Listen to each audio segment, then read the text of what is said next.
Yeah, this is going to be a significant chess match between the Eagles defensive coordinator Vic Fangio and then Kyle Shanahan. Who is it, in your opinion, that makes the exit? Right. Well, the 49ers are going to make the exit. On paper, the easiest game to pick because the Eagles should win this game. I've been pretty steady in that I'm not a believer in the 49ers and what they are. The Niners having to play this Eagles team is the worst matchup possible. This ain't going to be the walk in the park the Philadelphia Eagles believe it's going to be. And I think Kyle Shanahan knows that. I think the San Francisco 49ers know that. And I think a little bit of the Philadelphia Eagles fans know that.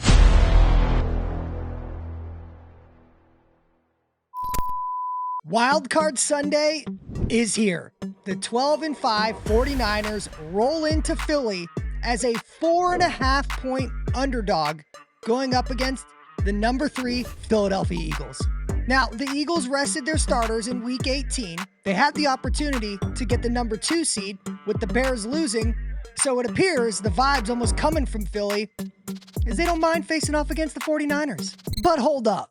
I'm breaking down the 49ers' massive advantages ahead of this wildcard weekend playoff game and why Kyle Shanahan's crew exploits Philly's weaknesses and walks out with the W. Back at it, talking 49ers football. Let's get into it, y'all.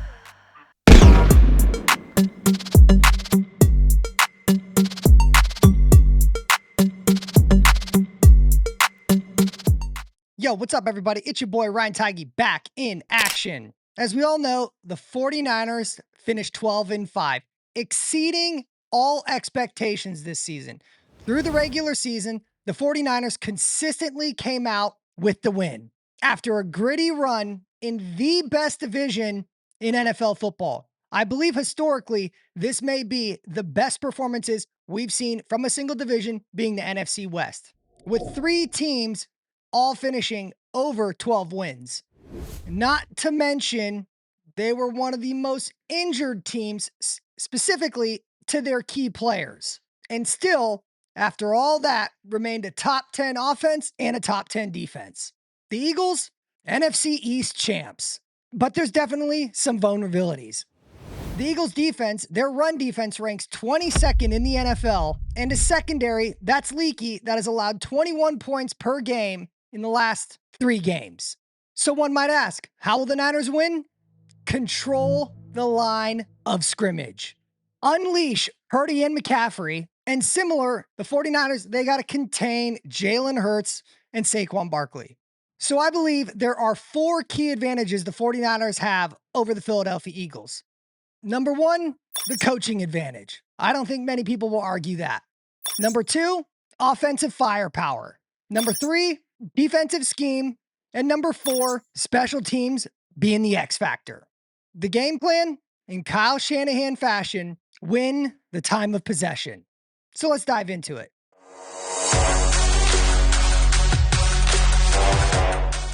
The first and most obvious advantage the 49ers have over the Philadelphia Eagles is coaching. Kyle Shanahan's wizardry versus Nick Sirianni's gadget plays. And I think the Kyle Shanahan experience, it wins here, especially when you think about an Eagles team where basically all the fans have been begging for the Eagles to fire their offensive coordinator, Kevin Petula, whose house even got egged by fans because of how pissed off Eagles fans are with the performance of the offense of the Philadelphia Eagles. It's not great over there. And when you think about their offensive coordinator going up against a defensive mind in Robert Saleh, my money is on Robert Saleh. Now, as we all know, Kyle Shanahan has 8 playoff wins and 2 NFC titles. An innovative scheme where he has the heaviest 21 personnel use at around 30% of the offensive plays, where that wears down defensive fronts. Nick Sirianni, the head coach of the Eagles, he's 1-2 when going up against Kyle Shanahan. That NFC Championship blowout in 2022-2023, where the 49ers went to play the Eagles, yeah, that game where Brock Purdy got injured basically on the first series of the game and the 49ers were playing with no quarterback. Well, now that Purdy's back at full strength, that changes everything. And it mimics more similarly to what this game should look like last time the 49ers played the Philadelphia Eagles in the regular season, where they routed 42-19.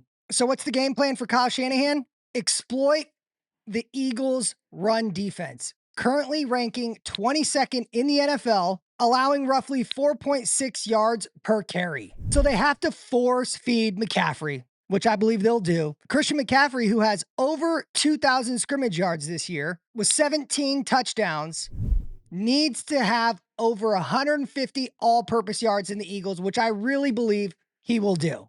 And then on the flip side, when you look at Saleh's D, he's going to run some hybrid fronts, some created simulated pressures, which is going to confuse Jalen Hurts. And the not so hot take here is Kyle Shanahan is going to out-scheme Sirianni and this Eagles coaching staff. And I believe the path to victory, the 49ers offense needs to possess the ball for 35 plus minutes, which they absolutely can do because this is what Kyle Shanahan's offense do.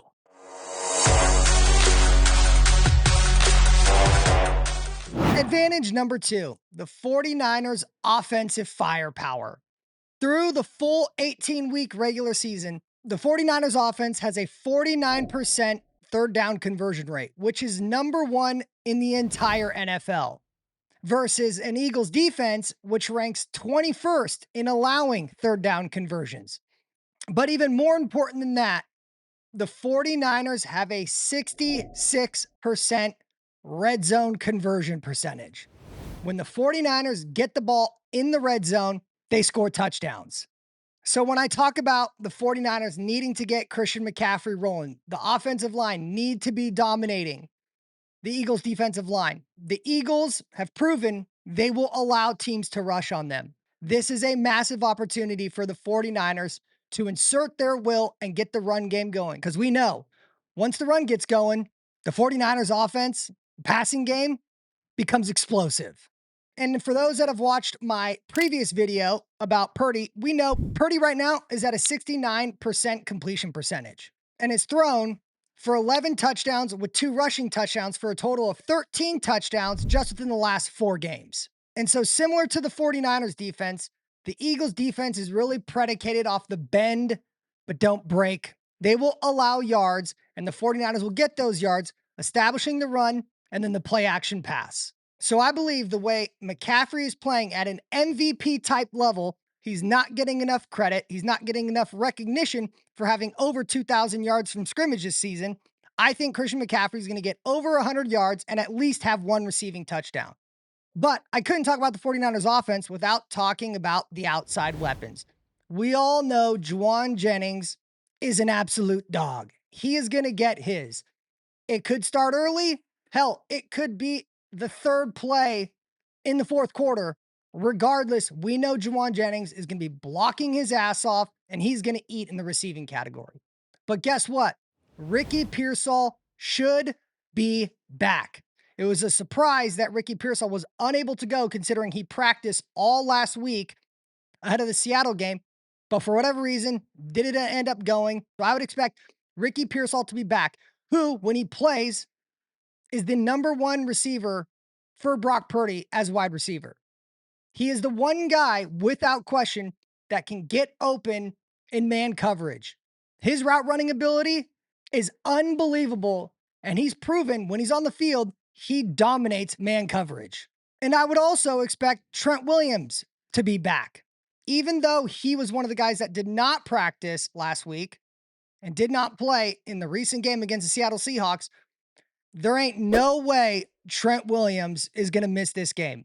I would put that percentage at maybe 5% that Trent Williams would miss this game. I believe, regardless of how hurt he is, he's going to suit up and he's going to be the left tackle for the 49ers. And we all know what Big Trent do. Hall of Fame, best left tackle in the game and of our generation, without a doubt. And then I'd be remiss not talking about Kittle. Kittle over the middle. I'm going to expect a Hall of Fame type game from George Kittle. He was a little quiet going up against the Seattle Seahawks. They clearly made an emphasis to stop Kittle. They had that ability when the 49ers weren't at full health in the receiver position. So I would anticipate with Ricky coming back, watch out for Kittle. He's going to be dominant, and I would expect, again, a Hall of Fame type game from George Kittle. And so when you think about the lackluster performance, the 49ers offense just only putting up 3 points, a lot of what we saw is very correctable mistakes. When you watch the tape versus Seattle game, there's a lot of missed assignments, bad angles, or just whiffs. So for a team that just on a nationally televised game, which historically the 49ers are unbelievable in nationally televised primetime games, this 49ers offense is going to be on a mission. Not only is it do or die, but you can already tell with the post-game interviews that we've heard from some of the offensive players, this is a get-right game. They were embarrassed of how their offense performed against Seattle, which I think could be a blessing in disguise. And watch out for this 49ers offense getting right back on track, because as we've seen over the whole body of work, this is a high-flying, top-tier offense. And so the game plan, as I've already mentioned, establish the run with the play-action pass. The 49ers do it around 23% of the time, but when the run game is established, the play-action pass, that's when Purdy starts delivering and dropping bombs against opposing defenses. So the bottom line, the 49ers will put up 30-plus points if they protect the ball. They currently average about 25 yards per game, which is 10th in the NFL. So expect big things from this 49ers offense.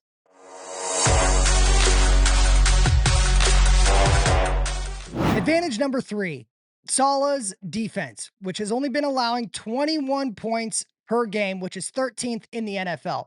The game against Seattle, where the Seattle Seahawks were, in quotes, dominant the entire game, they only allowed 13 points, which isn't being talked about enough. Even though they're missing half of their players on defense, they still only allowed one of the best offenses in the entire NFL, only gave up 13 points. Now, the Eagles offense, they have a lot of big names. They have a lot of star power, but their offensive numbers show that they're an average offensive team. They rank 24th in total yards per game and 19th in points per game at 22. Again, a lot of big names, but really an average offense. And so for the keys for the 49ers success, they got to contain Saquon Barkley. They cannot let that guy get going. This is the biggest X factor of the game. And the 49ers proved they could do it. They were able to go in to Indianapolis and contain Jonathan Taylor, one of the best running backs in the NFL. And then once they do that, they're going to put all the pressure on Jalen Hurts. And when we know, because we've seen it, when Jalen Hurts doesn't have his first read opens, he oftentimes is quick to move out of the pocket and start making mistakes. Hell, Nick Bosa in a prior year even talked about that was the game plan for the 49ers. They got to put the pressure on Hurts, so I would expect some exotic blitzes, some simulated pressures coming from Robert Saleh and this 49ers defense. Guys like Mustafa, all-out blitz. It will put a lot of pressure when Jalen Hurts doesn't have a run game to make quick decisions. And we've seen he hasn't been the best at that throughout his career. And so then what that can lead to is forced turnovers. The 49ers, they need to get forced turnovers and hold the Eagles offense to under 24 points. If the Niners win the turnover battle, they absolutely will win the game.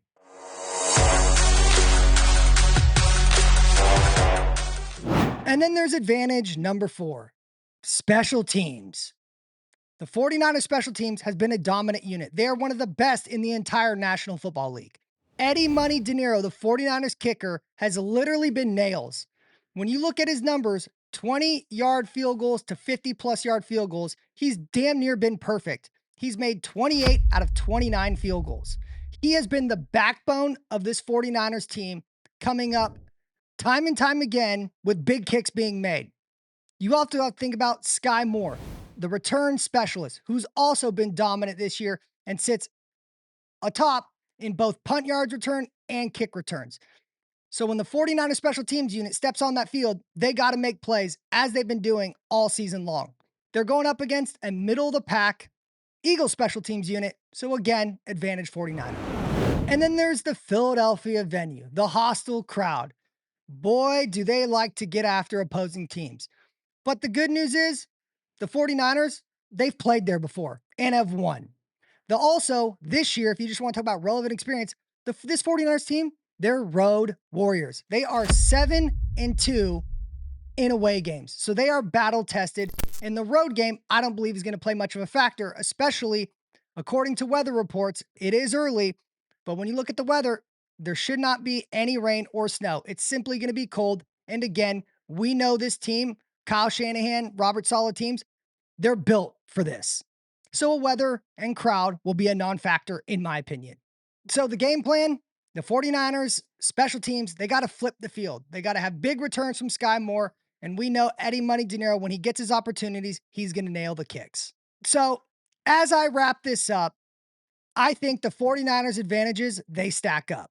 Elite coaching, a team that's looking to get a get-back game for their lackluster performance in Week 18, and a sneaky special teams unit, again, that doesn't get talked about enough. So I think this is a recipe for a 27-24 upset going the San Francisco 49ers way.